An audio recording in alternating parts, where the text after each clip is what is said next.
There we go. Okay. Welcome everyone to our very first Tour Tuesday of the 2021-2022 school year. This is our final series of virtual tours. I think that everyone is ready to get back in person. So we have 5 tours lined up for you in the months of November and December. And this is our very first, and we're going to kick it off with a tour of the Hult Center. My name is Lizzie Gray, and I'm a project coordinator for Connected Lane County. As always, I will be your host. I'm joined here by 3 panelists, potentially 4. A 4th might be coming, but Jen, I think I'll kick it over to you to introduce yourself, and then we'll go Jeff and then Vicki. Awesome. Well, my name is Jen Cumberworth. I work here at the Hult Center for the Performing Arts. I'm the senior admin, but I also oversee our education and community engagement work here. So kind of do a little bit of everything and work with all the different departments here. That's great. Thanks, Jen. Jeff? Hey everybody, I'm Jeff Weinkoff. I'm the Director of Theater and Facility Operations here at the Hult Center. And what that means is I oversee technical and facility stuff and front of house workers, the people that do all the ushering and event staff, people like that. So get to do things that aren't related to booking or programming, which is what Vicki is going to tell you. Nice segue. I'm Vicki Infinito. I'm the Director of Programming and Booking here at the Hult Center. And basically any show that gets booked here comes through my department. Either we book them ourselves or we rent out the building to someone else. So I oversee all of that. And I also oversee Jen as she oversees all of our education and community engagement work. Awesome. Thank you all for being here. Before we start, I do want to remind everyone that is on the call that by now you should have watched the pre-recorded tour video of the Hult Center that we filmed in the summer. My coworker Hillary sent that out to everyone last week and then again this morning. It's about 25 minutes, so if you have not watched it yet, please be sure to do so after the Q&A because it might provide some context. And as always, while our guests are chatting, we cannot see or hear you as participants, but we encourage you to take advantage of the chat feature. So if you have a question that pops into your head, please type it into the chat so that we can read it and get it answered for you all. I'm going to get us started, but again, I do encourage you to interrupt me with your questions. And I do see that Theresa is here. So I'm going to get Theresa situated, but Jen, could you kick us off with just how you wound up here in Eugene working for the Hult Center in this role? Yeah, I kind of had a bit of a wild path. I feel like a lot of people kind of at the Hult Center have. So I made background in theater. I have my degree in theater and performing arts and public communications. I worked in performs for about 10 years in Chicago. I did sketch comedy and improv, and I also worked at Northwestern University. So kind of did a little bit of performing and education, and then on a road trip fell in love with Eugene and decided to move here without a job lined up. But applied for this role, and it was kind of the perfect fit between the performing arts administration. And really, I mean, honestly, like it was kind of a little bit of a zigzag, but all of the things that I had done leading up to it aligned with this role. So a little bit of performing arts, a little bit of administration, and then ended up here. That's a very short, condensed version of it. And found the perfect role. That's incredible. Yeah. That's very cool. Welcome, Theresa. Thank you for joining us. I'm actually just going to jump on over to you. Sorry to put you on the spot right when you joined, but could you just introduce yourself and maybe speak briefly about your current role at the Hult Center and then what brought you there? Sure. I'm currently the managing director at the Hult Center. And what brought me here, I moved to Eugene and actually started out in Jen's role. So I actually had my own business. I was a piano coach and a piano technician, but also found that I needed to actually, I was raising 2 little boys. And so I needed to have some pretty steady work year round. And so started out as a senior admin specialist like as Jen is, and then moved to become the booking manager. And in that role, I also managed the city's public art program and a couple other programs on the side. And then when this position opened up, I applied and got this position. Mm-hmm. That's great. Thank you very much. I love to see the progression of roles too. Yeah. Vicky, can you tell us about just briefly your journey into this role? Yeah, I always loved music and was really how I got into this. I've never been a performer or anything. I always loved music in school and everything. Went to college, had friends in bands, and decided I wanted to work in the music industry. So after college, I moved to LA, got a job in the music industry, and it's all I've ever done. And so after 4 years in LA doing different jobs in the industry, I moved up to Seattle and worked at a venue in the programming department. That was 2005. And I've been doing this ever since. I sort of fell in love with it and really opened my world to everything outside of music that we also do, although wacky, weird, and wonderful. And yeah, I just realized this is what I really like to do, and I like to say those who don't book. So that's great. I love too that you have a passion for music, but you don't have a history of being a performer. That I also love music, but I never even entertained a career in the industry because I was like, I'm imposter syndrome, I can't do it. But so I'm so happy that you're representing that perspective. Yep. Thank you. Jeff, I feel like you have to have theater in your background. You were one of the best tour guides that we've ever had. That was embarrassing to watch, by the way. I was like, wow, who's that guy? Yes, theater background, performing background, musician. Somehow found my way behind a soundboard at some point in my career because nobody else knew how to do it. And so that musicianship helped me to become a good sound engineer because I understood blend and focus and how to get the sounds people were looking for. And so that put me on the road, put me into a number of production jobs, and then kind of just made my way up. Did far less acting and playing, but still do a little. And just fell in love with the kind of the holistic view. And I truly believe that, like you're saying, that folks that have that, that background are really great as support people in the arts because kind of understand what it takes to make the art. So sympathetic to it and all that it takes and the process that you go through. And like it's made me a better technical support person in the arts. Awesome. Thank you. So I have a question that I really want to get to, which is the common misconception question. But I think first we should start it off with what's the absolute best thing, in your opinions, about working in the arts industry? And I'm going to just stay quiet, and please feel free to unmute yourself when you have your answer ready. I'll go. It's all the people that I've met, honestly, both people, artists that are on the stage, and also the people that I've worked with over the years. People that I met and worked with in LA in the early 2000s, I'm still work with now, and we're all just in different roles. It's like we all grew up together. We were assistants together at the very beginning of our careers, and now we're all in these, much larger roles, but I still talk to them. There are people that I literally talk to on a daily basis. I'm like, you used to deliver me my mail at my desk. And that's the most fun thing. It's a really kind of small industry. It's a big industry. There's tons of people in it, and it's huge, but it's actually really kind of small, and there's really almost like a familial sense to it, and that's the best thing for me. And I book art for a living, right? Like I get to see so much amazing artists and musicians and help support that. So, Jen. Jumping off that, I think the best part is being a part of creating these memorable experiences. I think about like my favorite memories growing up and getting to see shows and being able to be a part of that for other people is like, it's really fulfilling, and it's really wonderful when you are here and you see people like either entering the theater in an awe or leaving a show and just being like so touched in whatever way. And that's just really special. That's great.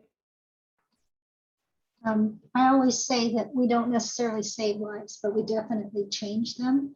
And so it's being part of something much larger than just who we are.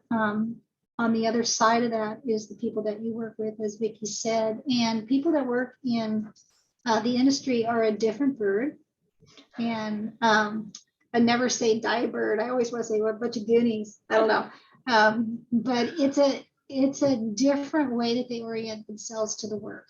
And it definitely comes out of a very big heart space, and a desire for excellence and all of those things. But it always seems to be searching for that higher ideal, for whom you're serving, who's going to receive what you're working on. So that's the best part of it. Wow. Yeah, I'll go off of that too. The customer service piece is great. I don't think there's any one thing about it that I love. It's kind of the big gooey amalgamation of things, and never 2 days the same. Well, the last 2 years were a lot the same, but typically never 2 days the same, which is great. Fantastic humans we work with both here at the Hult Center and folks that come in off the road. And then just that it's really nice to, if you've ever lived on a bus or in hotel rooms, it's cool for a while, like 3 or 4 days, and then it just becomes a drag. It's just the same thing over and over again. So what we always try and do on the production ops support side is we want this to be the best place anybody ever comes to. We want to take the customer service to the next level, from our technicians to our front of house people to everyone. We want people to talk about this place when they leave and say they took really great care of us there. So being that little bright beacon in kind of a long tour, you don't get treated great in every town. You don't get treated great at every center. But when you come to the Hult Center, we take great pride in that piece, saying we're the best place you're going to come to. We got the best audiences, the best staff, and we're going to just really make it great for you while you're here and let you do the best presentation of art. And there's just any number of experiences over the years where people say, I saw that show at the Hult Center, and like Theresa said, it changed my life, or it was incredible. And why does that happen? Well, because the artists are well supported. The facility supports them, the staff supports them, and they're free to just be unencumbered and make their art. And that's a great day when that happens. Wow. I feel like I'm privy to like behind the scenes information right now, and this is very exciting. Oh, that's great. So in your opinions, what is the biggest misconception about working in the arts industry or about the arts industry itself? And again, I'll just open it up to whoever would like to go first. You do not have to have a degree in the arts. Sometimes you don't have to have a degree at all, because some of these positions that people work are not degreed positions. Vicki's position is not something that you would learn, in college. Right. So you do not have to. So is it just a matter of getting in at an entry level position and moving up, or having just enough different experience? I think it is. So in some instances, it's getting in at an entry level. Another is having experience. If you're looking at the administrative side, do you have other administrative experience? Or, there are some people that believe you have to have an arts administration degree, whereas a business administration degree is going to probably be more than enough. Got it. So I think it just depends on the type of position and the amount of skill that one might have. But you don't always have to have a degree or a master's degree. That is great to know. I was going to say that, and I think a huge misconception is that there are no jobs in the arts. Like, I know when I went to college to get my degree in theater, and then everyone's like, get a backup degree because you won't find a job. And it's just not true. I mean, I worked for 10 years in Chicago doing stuff, and all of my friends are artists and make money off of it. So there are tons of different avenues that you can go into, and there are jobs. Lots of them right now. In fact, I was just thinking about a couple of tours that are coming through where we've got 40 and 50 stagehands, plus a tour full of performers, of course, but then all the support crew that travels with that in a variety of roles. Like Jen said, you don't necessarily have to be, maybe you like the idea of wardrobe, you like sewing or something like that, that lights your fire. Well, if you're in wardrobe on a tour, you get the excitement of running around from city to city and being in a show and being in that exciting atmosphere because you like to sew, right? And there's 100 examples of that in and through kind of the backstage and support areas. the people that I work with, I can see them being in any corporate structure, they would be successful because they have the skills of, as a human being to relate to people and to problem solve and to push forward when everybody's receding back, and just all the things we do on a daily basis. Rarely has anything come to us completely figured out. In fact, it never does. And it gets more weird and more compressed as showtime gets closer, because there's a lot of emotion going into launching this piece of art, right? And so the folks that are in our teams tend to kind of be even keeled, be able to take it as it comes, and I would see them being successful in any field. But tons of jobs, like Jen's saying, lots of ways to make a living being in the arts. I think it's also not thinking that you belong. I think the greatest thing that I feel about the arts, like I feel like so many people gravitate to the arts, whether it's music or dance or whatever, because we're all a little bit weird. Well, I mean, we're weirdos, but the arts accept everybody. And I think that's one of the beauties of it, that we don't care, and that you don't have to be a performer. You can do the admin side. Like, if you have a passion for something, if you have a passion for the arts and you're like, I want to work in the arts, but I can't sing or dance, there's something you can do. And we love and welcome everybody and want everybody to, be a part of the arts. Yeah, as an outsider from the arts community, it has always looked like such a beautiful, just smattering of people. It's from the outside looking in, I was like, hey, hey, let me in. We have some questions in the chat, but before I address those, I do want to touch on the question here around COVID. Jeff, I think you brought that up. In the last 2 years, things have been a little bit similar. But how did COVID affect your industry, and specifically the Hult Center? I'm not sure who on the panel is best equipped to answer that question. Lots of ways. Vicki, what was your world like?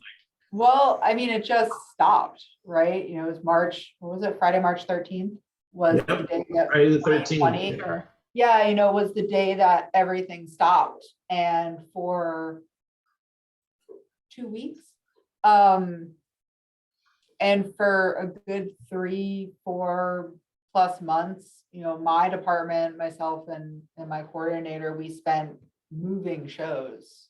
And we moved shows. I have one show that moved from April of 2020 into April of 2022. And we moved the show 5 times, I think. Oh my gosh. So it was a lot of that. I mean, that was the biggest thing because nobody knew. We didn't know what to do. No. I mean, nobody anywhere, right? Everyone was just like, oh, what do we do?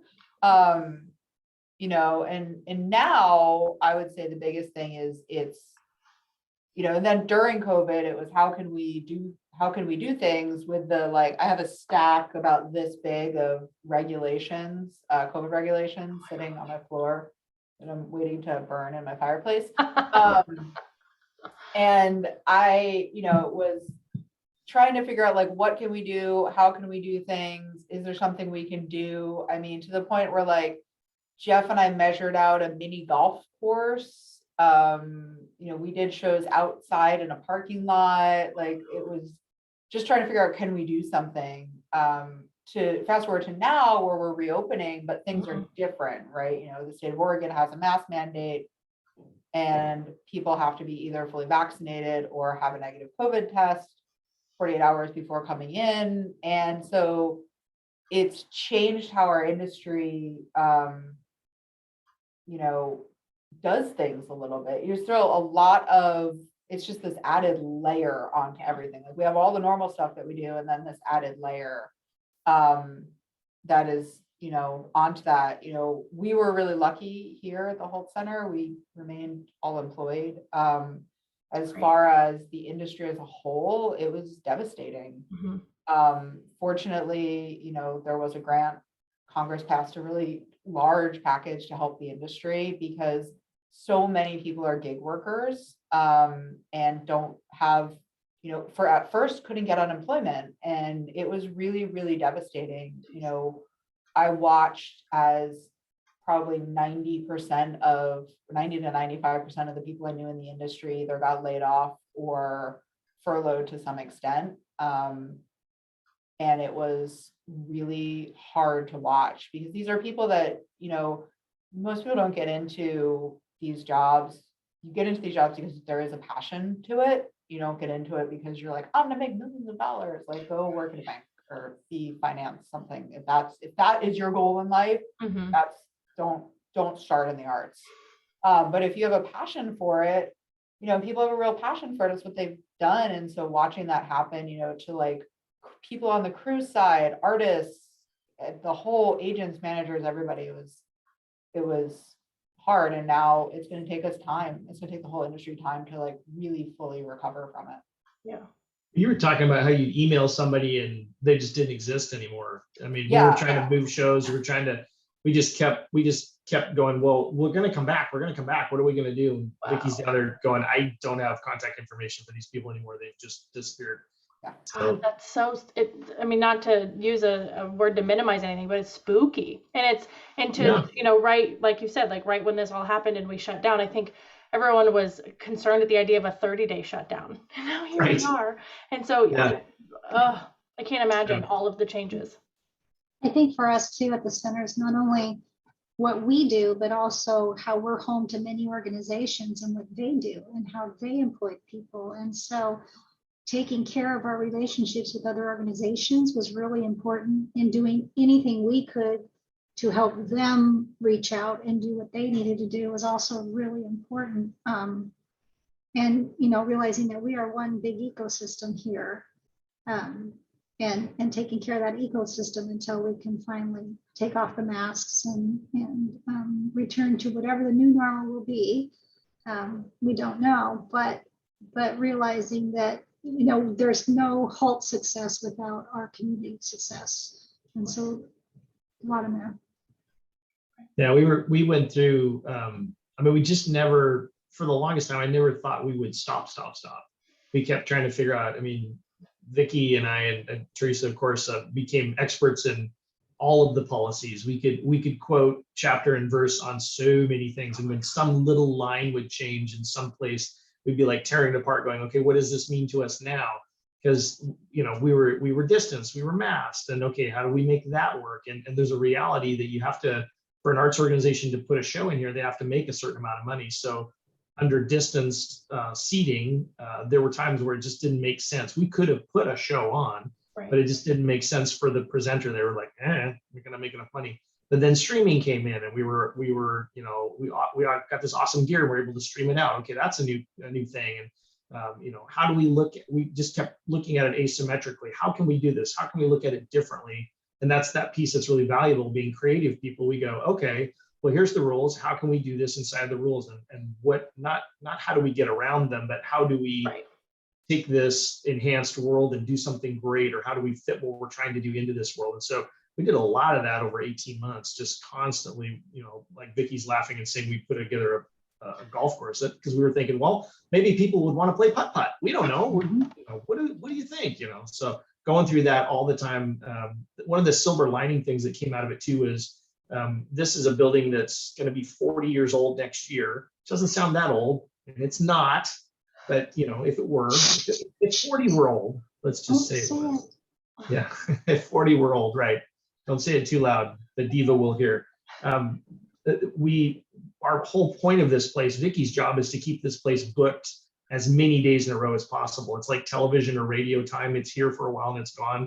So you're always trying to book that inventory, and we're trying to support her in doing that. There's not a lot of days off, and there's not a lot of days when you can go with major upgrades or fix-its. And so for 18 months, we got to paint everything and check everything and polish everything. And so the center got some really much needed maintenance during that time. So it's not a silver lining, because I'd never want to do it again just to get maintenance, but we found ways to occupy our time. And so now that things are opening up, because of all the work Theresa did and because of the work our directors did above us to keep us working, we're able to launch back out kind of fully functional, ready to go, where a lot of arts organizations, like Vicki said, people don't work there anymore. And now you got to go try and find those people again. And the hardest thing to do is find and train and deploy good people. It's the most expensive thing. It's the hardest thing. So we had this staff that got to hang together during this whole time and get us ready to push out in the future. So we're in a really good place.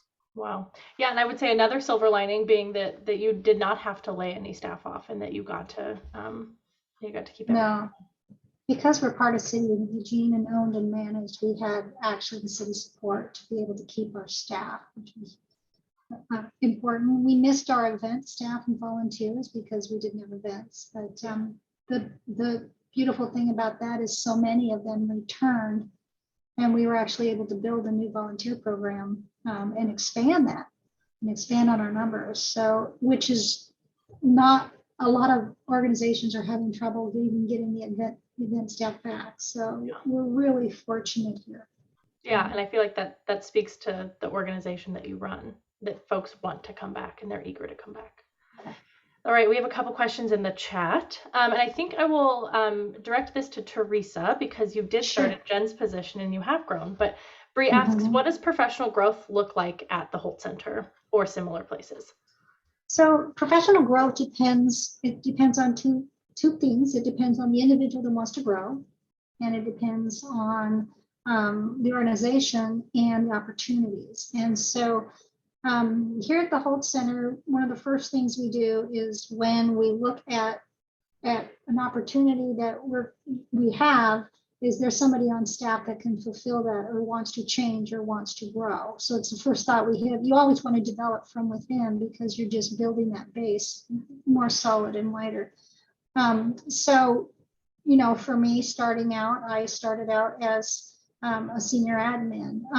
Our booking coordinator started out as a senior admin. We have, you know, ticket sellers that have gone up into management. We have, you know, a number of groups, people that have come in and started out as an usher, and then now they're our front of house manager. So there's a lot of avenues for how people come in, either through our IATSE, our stagehand union, where they may have come in and just, you know, been a stage worker, and then they are now part of our defined team, our city team that is in the house. So there's a lot of avenues for that, but also it's like looking at and making sure that you let people know that you're interested in developing, that you have skills, and making sure that we're aware of our employees' skills. If I wasn't aware of Jen's skills, then she also does our education and engagement, you know, so it's an opportunity to build on that. So as we add that program and build it, you know, she's lockstep with us. So, yeah. Great. So voicing that you would like to grow, but then I would also say demonstrating that you would like to grow, showing up on that, being excited to be there, asking for more work. Here. Yeah. Great. Yeah. You mentioned a few entry-level titles in your last answer, but I'm curious, do you have any entry-level positions that require little to no experience? So if I was a high school student graduating and I wanted to get into the workforce, what positions could I apply for? So probably you could apply to be a ticket seller. You could apply to be an usher. You could apply to be a concessions worker. You could possibly apply to custodian. I don't know, Jeff. Would that be one? Yeah, definitely. I mean, and the crazy thing about the custodial position is you can get into that at a part-time entry-level position and literally retire with pension at a position like that with a great retirement, and spend all your career doing that. We have people that just love to clean things and take pride in our center and the work they do. If you told them you can be a custodian for your career at another place, they might go, Right. But the mission, vision, values of the center cause people to say, I would love to do this here. And starting out at the very most entry level position all the way up through retirement, you can do that. So yeah, we talked about stagehands, of course. I'm just trying to think. We're constantly trying to figure out ways to support all of the things that Vicki and Theresa and Jen are dreaming up. So they're the what people, we're the how people. So we're always coming back and saying we'd love to have some more support in these kinds of areas. So often the city will come up with a limited duration or an acting capacity kind of position where somebody can kind of jump in for a season, see if that's a fit for us, see if it's a fit for them. And then that position can expand out from there too. So lots of interesting ways to get involved at the Hult Center. That's great. And I where, will say, I just want to note that my two predecessors directing the Hult Center started as ushers. wow. Yeah. Holy smokes. And worked their way up to eventually be running it. So it's a lot about the person, and it's a lot about, you know, the ability to grow skills and relationships. But yeah, they started out as ushers. Wow. I also would like to note, Theresa had mentioned we do a volunteer program too. So it's like, if you're not ready to dive into an entry level, there is the option of being a volunteer, and you can at 16 years old. So that's an option, and they help assist our ushers and front of house team, and then they get to see shows. So it's a way to kind of understand a little bit more about how we operate without actually like maybe applying for a job. So if that's something that people are curious about, that's another way to kind of get your foot in the door and learn a little bit more. Yeah, and I'm sure that sets them apart if they do decide to apply for a job. You've seen that they have volunteer experience at the Hult Center.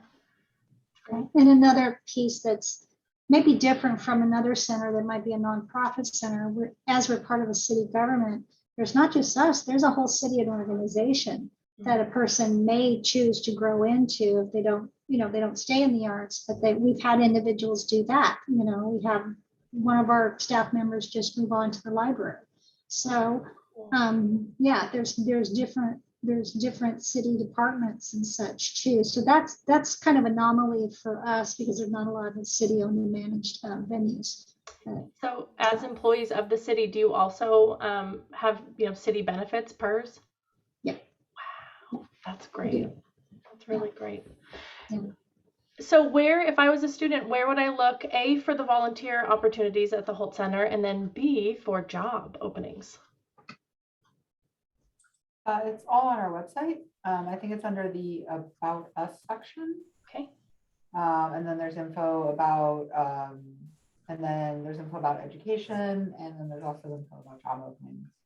Okay. Yeah, under the volunteer program is called our Arts Ambassador Program, and that's under the Engage tab on our website. But yeah, the job postings on the website and on the City of Eugene website will also have job postings. Great. Do you do any posting through third parties like Indeed or Craigslist? So the city automatically will post on like Indeed and those kinds of things. And then depending on the position, there are different boards that will post, different organizations that will post, like arts organizations like Americans for the Arts and things like that. Okay. All right. The last question in here from Bree, she says, it sounds like there are so many different positions. What are maybe some of the more surprising or overlooked ones that people wouldn't think about? Is there a role that would surprise everybody listening? I think the most overlooked position is the stage crew. Okay. Honestly. What are some duties of the stage crew? I'm gonna let Jeff answer that. I mean, they make everything happen, right? Like they do the hard stuff. Really, they make. Oh yeah. It's hard. What you see on stage. Oh, stop. What you see on stage would not happen without the crew. I mean, they work like crazy long hours, and I think that is the most overlooked position. I don't know why I'm trying to win brownie points with the crew right now, but it's because she's got us booked solid for the next 3 months. She's sucking up. Yeah, she's doing her job. She is 100%, and we support her in it. And occasionally we say, Vicky, Vicky. No, thank you. The stagehands positions are overlooked for a reason. We say dress in black, dwell in the back, right? Stagehands don't like to get noticed. Usually when they get noticed, something really bad happened. You know, if you're at the soundboard running sound and everybody turns around, good point. It's because you did something horrible. Or when somebody says, we just want to thank the crew, you see them all dive under the counter. It's just not the world we live in, right? So we're horrible at taking compliments. But anyways, yeah, so everybody, there's different disciplines, different lanes that people work in, audio, electrics, which is lighting, carpenter, stage carpenter, which is like saying the stage captain or the sergeant who runs the crew. A carpenter is somebody who knows a little bit about a lot of things and can oversee the whole stage operation, the safety and the function of the crew. Fly rail operators, those are the individuals who are bringing in and out scenics and lighting and things like that. There's 90 ropes over on the stage left side of our stage that you can pull on and different things will happen. Let's see, grips, just standard grips, who are people that just run around and help set things up, truck loaders and unloaders, wardrobe, wig specialists. I mean, there's a couple of hundred specialties in the trade union that you can look at. Most of the time, we're dealing in the basics here for our house crew. We cover our house positions and electrics and stage and or sound and carpenter, grip, and fly rail. And then we've got now video and things like that as well. But those people stay overlooked because they want to. It's a certain kind of human, right? But they do work very hard. Vicky's right. Yeah. Very cool. I would say the other most overlooked is our ticket sellers. You have to have mad customer service and relationship skills to be able to do this. People are very particular and can be very emotional or very wonderful. They get the gamut, but generally if someone's unhappy about their tickets or their seats, our ticket sellers are going to be taking care of them. And so that's one that is also overlooked, that gives one a lot of skill to move forward and beyond. So, and they have a pretty good idea of the tenor of what's going on also at the center. So that's another overlooked one.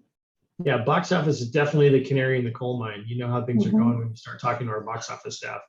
Yeah, that's a good point. Are there any common, young person jobs that feed in nicely to working in ticket sales or in the booth? And my train of thought is that my mom works in banking, and she said that coffee baristas make the best bank tellers. And so I'm curious, do you see anything like that? Yeah, I would say if they're involved in customer service, in anything, if they're involved in customer service at Taco Bell and they have to deal with people in different, ways and behaviors, then that kind of sets you up for a little bit more success coming forward. It's helpful if you have cash handling skills, all of those things that you would do in customer service and some Computer skills. Computer skills, things like that. Not that those can't be taught, but you hit the ground running much sooner. So yeah, all that outward facing stuff is super customer service related. Ushers, box office, all of it. Well, all of us are in customer service at some level. Yeah. Yep, absolutely. How many folks work at the Hult Center? How large is your staff? Gosh, we have a staff of about 30. I know the answer. It's written You down. got the answer? Yeah. Do you have it? We have 18 full-time staff. Okay. And we have 13 part-time staff, and those are staff that are here all of the time. I had to do this for something. I literally have it. How funny. Just never threw it out. And then Perfect. I do not know how many ushers and concession workers we have though. About 200 on the rolls that we draw from. They're not all here all the time, but Oh my gosh. yeah. And what Plus now the volunteers. Vicky gives is that's who's here right now and not the additional staff that or positions that aren't filled at the moment. So I think when all is said and done, we're probably going to get upwards of 38 to 40 regular employees. Okay, so that means you have quite a few job openings right now. We have some openings and we have some that are already closed for fill right now. And then there will be others that open up. Yeah. Do any of those full-time positions require a specific degree or certification? Some of them do, like if you're in marketing and you're in marketing management or something like that, then you're gonna likely have to have a degree. For my position, you have to have a minimum of a bachelor's degree to be able to run the center. I think I would look for people in some of the, like Jeff, in Jeff's position. I can't remember if we required you. I think we did require a bachelor's or the equivalent. So that's the other piece for us, is we can look at the degree, or we can look at the amount of time an individual has spent in a position. But I think marketing is about the only one that's an absolute at this time. Some of that life experience stuff, you didn't used to be able to go get a degree in the technical arts and this. I mean, you can go get a theater technical degree, but everybody goes, where's your practical experience? So your resume of where you've been and what you've done and the success you've had is the relationships you built. Those are often big degree builders. I'm a big proponent of higher education because I think it helps you develop as a human being, not just what you learn in the craft or trade you're in. So I think if you can, that's a great thing. But it's not, you could jump on a tour bus on my end of the spectrum and be very successful. We just hired a guy as a head carpenter who his whole career has been on the road. The last he was out was Sesame Street Live in China. He's great at what he does. He absolutely won the day and got the job. No degree, but just spent his whole life in the technical arts, and that's a huge resume consideration. Yeah. Yeah, I mean, there's no degree for what I do at all. Like I have a bachelor's. Yeah, I have a bachelor's in communication, but not even like interpersonal organizational. It's like mass media research. So has nothing to do with anything that I do. Mm-hmm.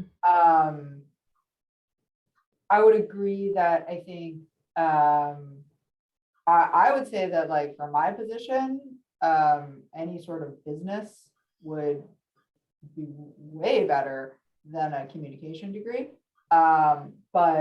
And same with like Theresa's position, and kind of those that because I literally live in an Excel spreadsheet most of the time. So finance, anything like that, like a business mindset is really good. But there's no like programming degree. And like Theresa said, like there's a lot of, I don't want to like put down programs, but there's a lot of masters and arts administration programs out there that people go into. And I don't think it's worth it, honestly. Yeah. I'm just going to say it. I'm going to say it. I mean, I think a master's degree is fantastic and wonderful for a lot of things in our industry.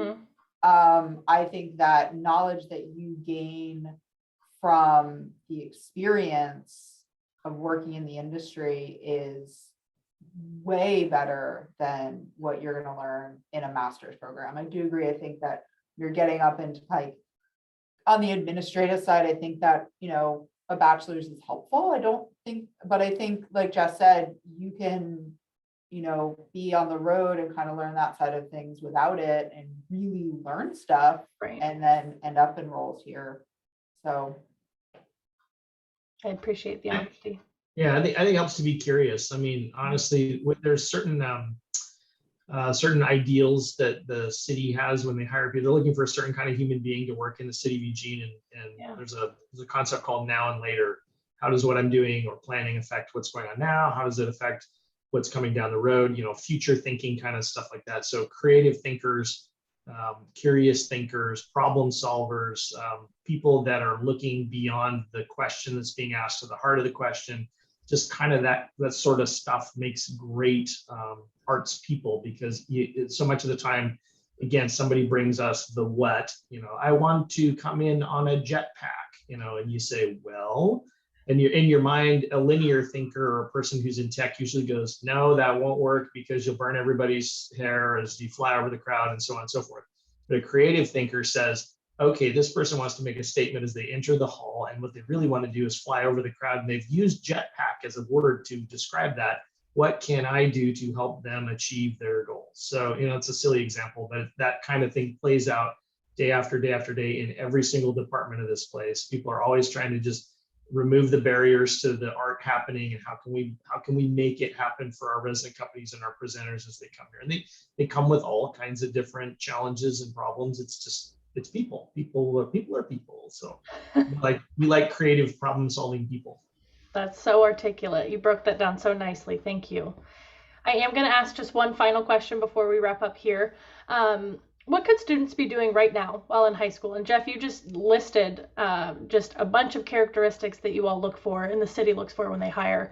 What could students be doing right now to learn some of those skills, that would give them a leg up when looking for a job in this industry? Or what advice do you have? I'm gonna bounce off what Jeff said, like be curious, and go see shows. Like if you have an opportunity to go see shows, I'll put in a plug for a 10 by 10 series. Yes. Which tickets are all $10. But go see shows, and if you love it, support it. And if you have either a music program. So I like what I do. I did something with the band when I was in high school. I didn't perform, but I can't remember what it was. I did, it was a long time ago. But like I was involved with that. I did I took a theater class in high school, but I never wanted to act. I kind of did behind the scenes things. Yeah. Figure out what it is that if you have a passion in the arts, figure out what part of it is that you like. And again, be curious. Like I, graduated from college and was like, I want to work in the music industry, all young and naive and didn't know what I was doing. And I packed up my stuff and I moved to LA and I just started, temping and finding jobs. And basically curiosity led me to here where I am now, and being open to, oh, that sounds like a good path, I'm going to go there. Like, you don't think that you should have anything 100% planned out. Because life is going to happen. I mean, I still don't know where I'm going to be 10 years from now, right? Right here, you're going to be right here, Betty. But really just be curious. And if you have a passion for the arts, just go do it. You don't have to perform. You can do behind the scenes. You can, if you meet a band and they need someone to sell merch, go sell merch for them. That's it right there. I don't know any band that doesn't need help at some level, right? I was literally going to say the same thing. It's Promoting, all that stuff. Every artist need help on some level. Just help them out. Yeah. Yep. And you probably bring a whole different skill set than what they've got going on. I would also say hone your leadership skills. When you get an opportunity and you get an opportunity to build on those skills, do it, because leaders come from everywhere. I have strong leaders at every part of this organization that advise and inspire. And when we're looking at somebody, that's one of the things we do is look at, is this person self-led, or do they have leadership skills? And that's a boon for anything you're going to do, but build on that. And I'll make one more plug that if you're 16 or older, you can volunteer. And that's such a good way to get your foot in the door. That's excellent. Lindsay, I do have one insider's piece of information for you and the team. Just getting close. This is insider stuff. So you can do the job on tours, but most of the time when tours are hiring people, there's this other thing called the hang. And it's you can be the coolest, best lighting person or sound person, but if you're a bummer to hang out with on a bus for 12 hours, you will not get the gig. So this is so much of the time you'll hear people talk about what's the hang like. That's what they're talking about. So work on your people skills, your interpersonal, level stuff. Are you okay? Are you okay riding down the road with people, or can you entertain yourself, or are you hard to be around in the morning? In which case, figure it out. So everybody wants you to be on tour. I don't know. And you all ride through a pandemic together, right? Yeah. And make it through. That's so true. Well, thank you for your time. We really, really appreciate it. And to the educators that tuned in to broadcast this to classrooms, we're so grateful for you as well. This will be up on our YouTube channel tomorrow. So please check it out and share it with students if you need to. And thank you again for your time, and we'll see everybody next week. Have a great rest of your day. Thank you. Bye.